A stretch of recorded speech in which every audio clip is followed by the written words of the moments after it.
ಕೋಡಿ ಬಿದ್ದು ಹಾಳಾದ ರಸ್ತೆ, ವಾಹನ ಸಂಚಾರ ಅಸಾಧ್ಯ. 3 ಕಿಲೋಮೀಟರ್ ನಡೆದೇ ಶಾಲಾ ಕಾಲೇಜಿಗೆ ಹೋಗುವ ಪರಿಸ್ಥಿತಿ. 2 ವರ್ಷದಿಂದ ವಾಹನ ಸಂಚಾರವೇ ಇಲ್ಲ ಈ ಗ್ರಾಮಕ್ಕೆ.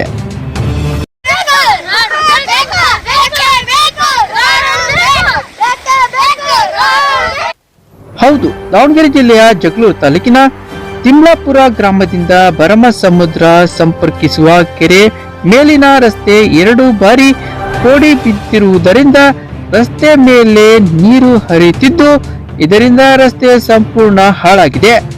ರಸ್ತೆಯಲ್ಲಿ ತೆಗ್ಗು ಗುಂಡಿ ಬಿದ್ದು ಸಂಚಾರ ಸಮಸ್ಯೆ ತಲೆದೂರಿದೆ. ವಿದ್ಯಾರ್ಥಿಗಳು, ರೈತರು ಪರದಾಡುವಂತಾಗಿದೆ. ಶಾಲೆಯ ವಾಹನಗಳು ವಿದ್ಯಾರ್ಥಿಗಳನ್ನು ಕರೆದುಕೊಂಡು ಹೋಗಲು ಬಾರದೆ ಇರುವುದರಿಂದ ವಿದ್ಯಾರ್ಥಿಗಳು ಪ್ರತಿದಿನ 2 ಕಿಲೋಮೀಟರ್ ದೂರದವರೆಗೆ ನಡೆದುಕೊಂಡು ಹೋಗುವ ಪರಿಸ್ಥಿತಿ ಎದುರಾಗಿದೆ.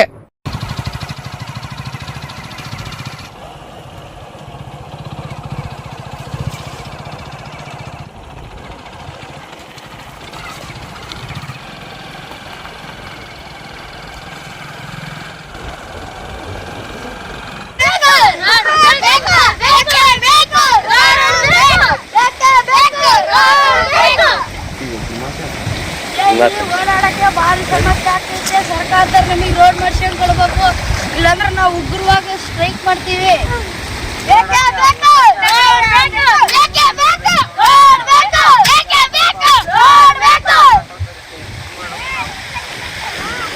ಕೆರೆ ಎಲ್ಲ ನೋಡಿ, ಕೆರೆ ನಾವು ನಡೆಯೋದಾಗಲ್ಲ, ಬಸ್ ಬರಲ್ಲ, ಏನೋ ಮಾಡಿಸ್ಕೊಡ್ಲೇಬೇಕು, ಕಷ್ಟ ಆಗ್ತವೆ. ಅಂದ್ರೆ ನಾವು 3 ಕಿಲೋಮೀಟರ್ ನಡೆಯೋದಾಗಲ್ಲ, ವ್ಯಾನು ಬರಲ್ಲ.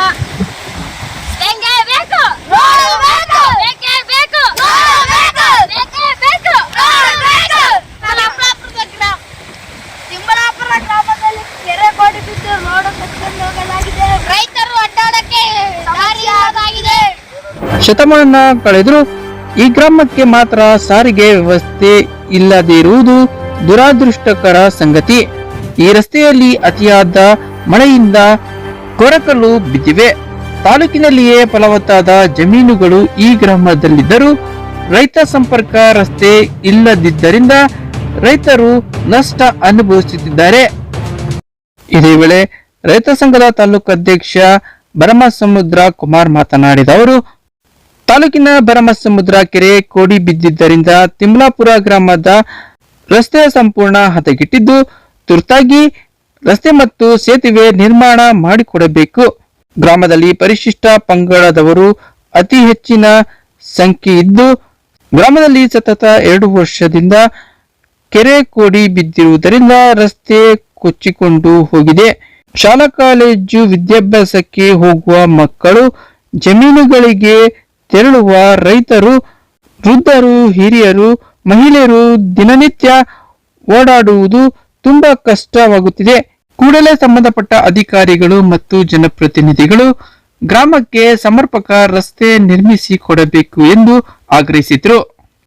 ನಮ್ಮ ಜಗಳೂರು ತಾಲೂಕಿನ ಭರಮಸಮುದ್ರ ಕೆರೆ ಕೋಡಿ ಬಿದ್ದಿರೋದು ಒಂದು ಖುಷಿ ಸಂಗತಿ. ಅಲ್ಲಿ ಆ ಭಾಗದ ಏನು ತಿಮ್ಲಾಪುರ ಗ್ರಾಮಕ್ಕೆ ಹೋಗುವ ರಸ್ತೆ ಸಂಪೂರ್ಣವಾಗಿ ಎಲ್ಲ ಕೊಚ್ಚಿಕೊಂಡೋಗಿದೆ. ಅಲ್ಲಿನ ನಮ್ಮ ರೈತರಾಗಿರಲಿ, ನಮ್ಮ ದಿನನಿತ್ಯ ಶಾಲೆಗೆ ಹೋಗಿರುವಂಥ ವಿದ್ಯಾರ್ಥಿ ಮತ್ತು ವಿದ್ಯಾರ್ಥಿನಿಯರಿಗೆ ಒಂದು 200ರಿಂದ 3 ಕಿಲೋಮೀಟರ್ ದೂರ ಆಗುತ್ತೆ. ಯಾಕಂದರೆ ಸಂಬಂಧಪಟ್ಟ ಅಧಿಕಾರಿಗಳು ಅಲ್ಲಿ ಸ್ಪಾಟಿಗೆ ಹೋಗಿ ಪರಿಶೀಲನೆ ಮಾಡಬೇಕು. ಅಲ್ಲಿನ ದಿನನಿತ್ಯವಾಗಿ ಓಡಾಡೋದಕ್ಕೆ ವಯಸ್ಸಾದವರು ಹಿರಿಕರದಾರ. ಅಲ್ಲಿ ವೆಹಿಕಲ್ಗಳು ಮೊದಲೇ ಬಸ್ಸಿನ ವ್ಯವಸ್ಥೆ ಇಲ್ಲ ಊರಿಗೆ. ಅಂಥದ್ರಲ್ಲಿ ಶಾಲೆ ವಾಹನಗಳು ಹೋಗ್ತಿದ್ವು. 2 ವರ್ಷದಿಂದ ಸತತವಾಗಿ ಕೆರೆ ಕೋಡಿ ಬಿದ್ದಿರೋದ್ರಿಂದ ಅಲ್ಲಿ ಶಾಲೆಗೆ ಹೋಗ್ತಿರುವಂಥ ಬಸ್ಗಳು ಸಮೇತ ನಿಂತಿದ್ದಾವೆ. ಅಲ್ಲಿಂದ ಆ ಗ್ರಾಮದಿಂದ ಅಲ್ಲಿ ಪರಿಶಿಷ್ಟ ಪಂಗಡದ ಜನ ಇರುವಂಥ ಒಂದು ಗ್ರಾಮ ಅದು. ಆ ಗ್ರಾಮಕ್ಕೆ ಏನು ಸಮಸ್ಯೆ ಆಗಿದೆಯೋ ಅದನ್ನು ಸಂಬಂಧಪಟ್ಟ ತಾಲೂಕು ದಂಡಾಧಿಕಾರಿಗಳಾಗಿರಲಿ, ಜಿಲ್ಲಾಧಿಕಾರಿಗಳಾಗಿರಲಿ, PWD ಇಲಾಖೆಯವರಾಗಿರಲಿ ಅಲ್ಲಿ ಹೋಗಿ ತುರ್ತುವಾಗಿ ಆ ರಸ್ತೆಯನ್ನು ದುರಸ್ತಿ ಮಾಡಿಕೊಡ್ಬೇಕು. ಅಲ್ಲಿ ಮೇಲ್ಸೇತುವೆ ಸಮಿತಿಗೂ ಮಾಡಿಕೊಡ್ಬೇಕು ಆ ಗ್ರಾಮಕ್ಕೆ. ಇನ್ನು ಗ್ರಾಮಕ್ಕೆ ಶಾಲಾ ವಾಹನಗಳು 2 ವರ್ಷದಿಂದ ಹೋಗುತ್ತಿಲ್ಲ.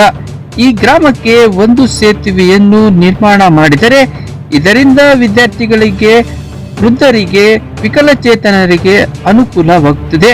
ಇನ್ನಾದ್ರೂ ಇದಕ್ಕೆ ಸಂಬಂಧಪಟ್ಟ ಅಧಿಕಾರಿಗಳು ಮತ್ತು ಜನಪ್ರತಿನಿಧಿಗಳು ಈ ವರದಿಯಿಂದ ಎಚ್ಚೆತ್ತುಕೊಂಡು ಜನರ ಸಮಸ್ಯೆ ಬಗೆಹರಿಸುತ್ತಾರಾ ಕಾದು ನೋಡಬೇಕಿದೆ.